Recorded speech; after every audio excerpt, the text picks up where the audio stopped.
This is the Anime Den. I'm Lee, and this is Mio Sakamoto from, of course, Strike Witches. And this is the Armored Girls Project figure by, of course, Tamashii Nations and Bandai. Of course, it comes in these beautifully windowed boxes, and I did like this original release for the Tamashii Nation figures, where they did the wide box with the very open front. They also did this with some of their Gundam figures and that they did. So you could actually see everything you got in it. So you could see your alternate fringes, faces, rifles, legs. You got a real feel for what was actually in the box. And that's not to say that other companies like, say, Figma or Revoltech don't do nice packaging, but they do the layered packaging. So there's bits tucked away and hidden behind and hard to see.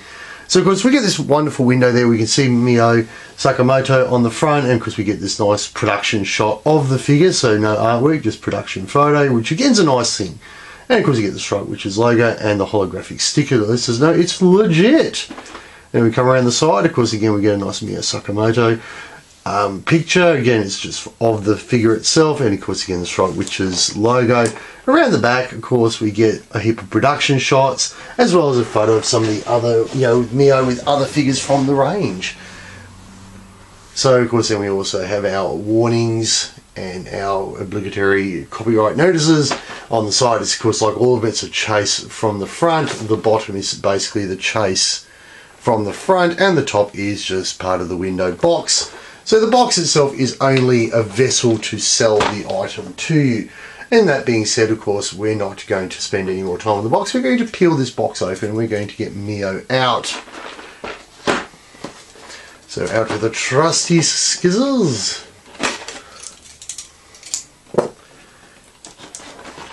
And away we go. We're going to do it upside down this time. There we go. And there should be a set of instructions in there.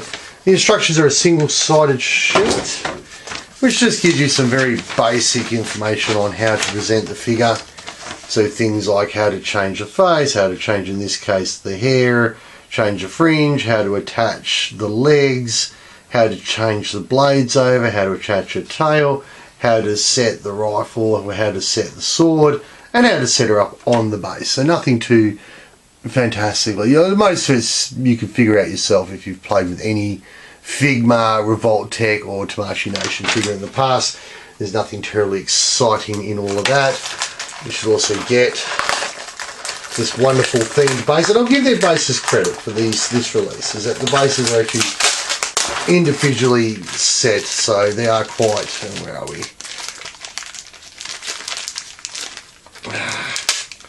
A million miles of tape. So you get these nice themed bases. So each carrot figure in the range has its own themed base, and you can see in the writing that it is for her, so there should be no confusion. You shouldn't find Gertrude or someone else standing on this base, because it is Mio's base. And then we have the figure itself, which is at the moment hidden behind a plastic protective cover. So we can see now that there is the scabbard for the sword down here. When we come up a bit closer, we've got the sword scabbard, the sword itself, quite a nice array of hands. Of course, the legs for the actual engines, another sword. Then, of course, alternate face, rifle, Mio herself, and alternate fringe. So that being said, let's get her out. And to get the cover off, there's usually 4 tape points, so nothing terribly exciting. It's just a matter of cutting those tape points away.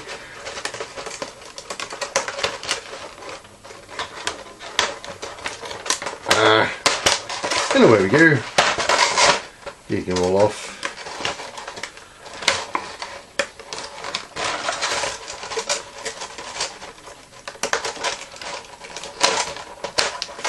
Done. And get rid of that, don't need it. It's just there for show. And it's always good to get the base out first before you get the figure out, because they do stand better on their bases. So we'll get this out. There's that little plastic arm and our base.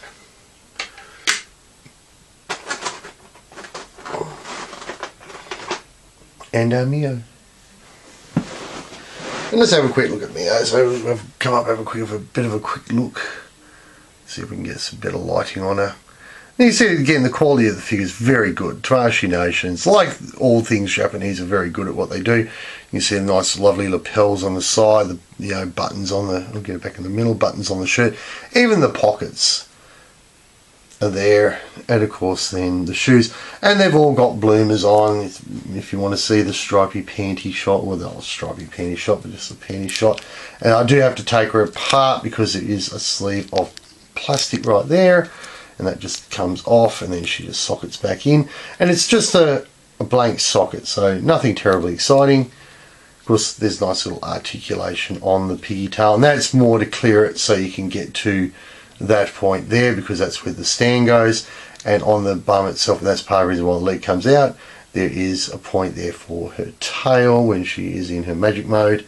And she stands quite, and all the figures do stand quite well with their normal legs on these displays. And just to prove me wrong today, she's going to be awkward.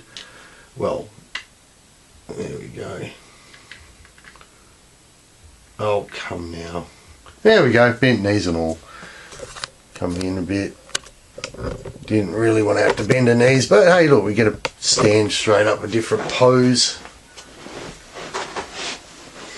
And of course they are very poseable, so the head will have full rotation. We'll get it back on camera. So full rotation, side, side, front, back. So you can do quite a lot with it. The arms will do a full 360 around. Get that back up. And I'll just pop that out of its socket. And the elbows will go, I'll come back out a bit. Elbows will bend in quite a bit, and will bend out as far as you expect them to. And their hands have a full rotation, but there's no articulation in the hands because the hands are replaceable. Legs on the Strike Witches are only that far. They only go about that far, and that's on all the Strike Witches. But then they will go all the way back, and the knees will come right back in. They're quite well articulated on the knees, and the feet generally are quite well articulated. It's just a basic little joint. So you can get quite a lot of posability out of her straight off the bat. We'll try and get her a bit better. I'll tell you, I didn't have this problem with some of the other figures. Mio doesn't like to stand up, which is a weird... But anyway, we didn't come to do that. We're going to do some accessorizing. We're going to show you how to do some bits. So of course, let's do the legs and the tail. Start the work. So you can do it one of two ways. You can put the tail in first, or you can do the legs first. If you want to do the legs first, it's simply a matter of just giving it a good hard pop, and you'll see it's just on a ball joint. And then you just grab the replacement leg and just pop it in, and it's a half leg. And again the same. Get it back under the bloomers on this side, the same, just a good hard pop.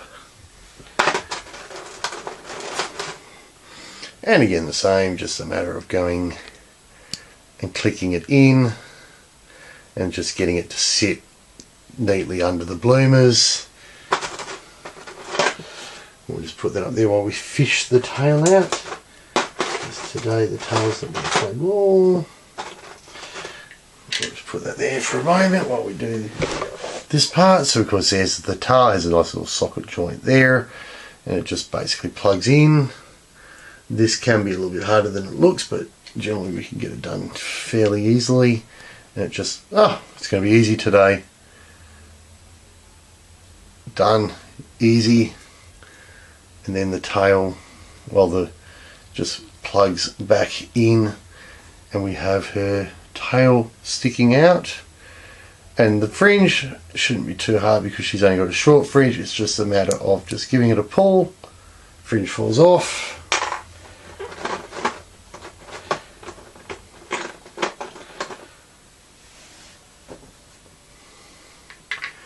And to be different, we actually have to take her tail off, her piggy tail, and pull her head apart. So we need to pull this off. This is always fun. I hate this part. So there comes the face. It's just sort of socket. And you'll see the head's just again held in basically on a ball joint. And it's just a matter of, popping it off the ball joint, or off the joint. It's actually a dowel, which is not so bad. Where is she? Oh, she's got a head. Mio's without a head. We just push the new head part back onto there. Line it up correctly. And this is a problem because it's what we call a live joint, so it moves while you're trying to do stuff. It can be a little bit on the difficult side, but I think we've now got it. It's going to get to go a little bit more in. I think we've got it now. We do. Mio has half a head. We'll throw a different face on while we're at it because, hey, we've got her in pieces. Let's do it.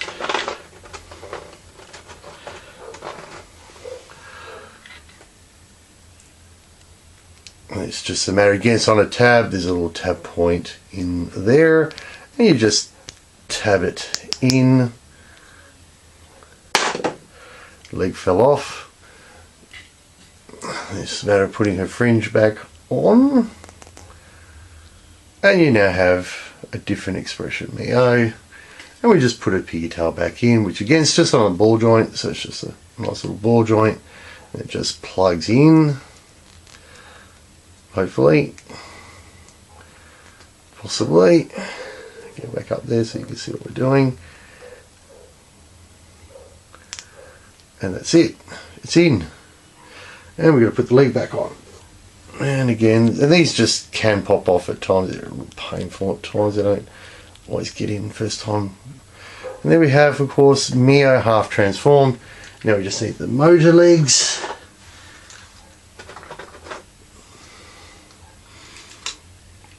And again, it's that side out. And it's just, there's a rod, as you'll see in there. There's a docking point just in there. And it's just a matter of making it connect, and voila, is done, is good, easy.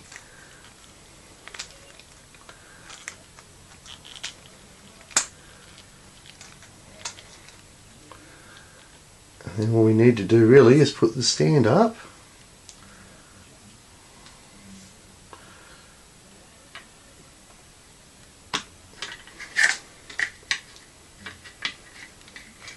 And put Mio on the stand.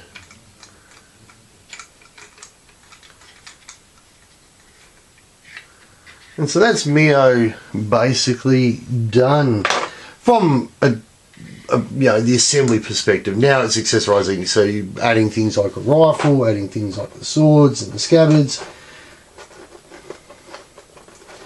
and adding things like the extra hands. So let's see what we've got. So the rifle can be, so there's our rifle. Quite a nice rifle. The Strike Witches rifle is always very nice. And that's fabric, so that can be just slung over her shoulder if we wish. So we don't even have to put it on her. We could actually just accessorize it as an accessory weapon.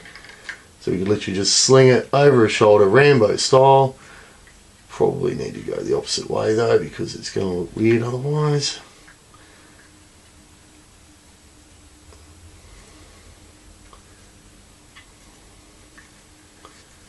That's better.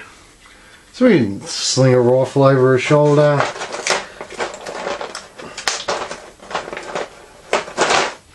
Again, we have her sword, or scabbard and sword, and the sword will just go into the scabbard. So again, we could actually just, again, throw that over her shoulder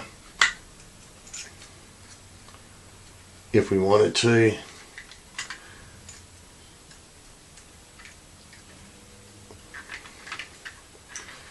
We just have to put her arm up a little bit, I think, just so we can do it, or not. Nope.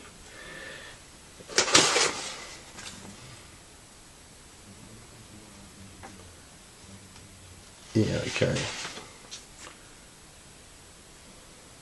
You can do it, you can cheat. You can cheat. There's a little tab there, you can actually take the belt off.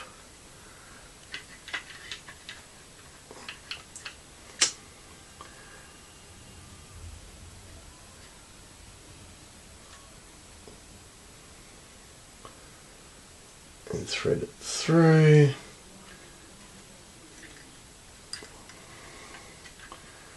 Get it back together. These are always fun to do, I can assure you. It actually needs to go that way, there's no choice. It needs to go beyond the rifle or behind the rifle or something. I might just take that rifle off for a moment.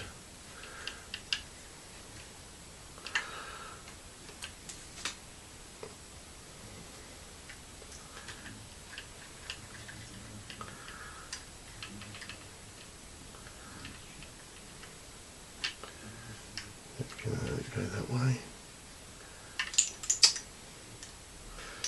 Always make it look harder than what it is, but that's typically me, and that stand does not help.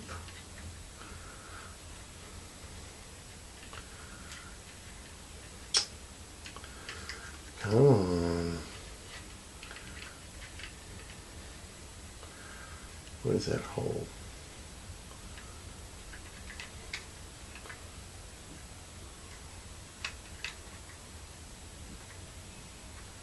We're back in a sec.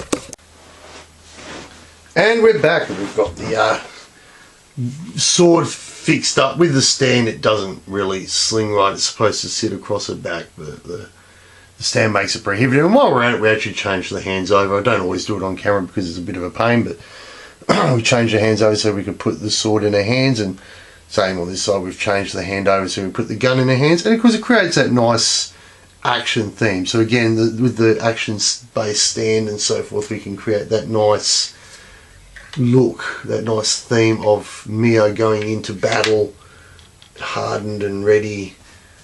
And it works out quite well. So that was it. That was the Armoured Girls project. That was Mio Sakamoto from Strike Witches. This was the Anime Den. I was your host, Lee. Thank you very much for watching. Remember to rate, subscribe, and leave a message.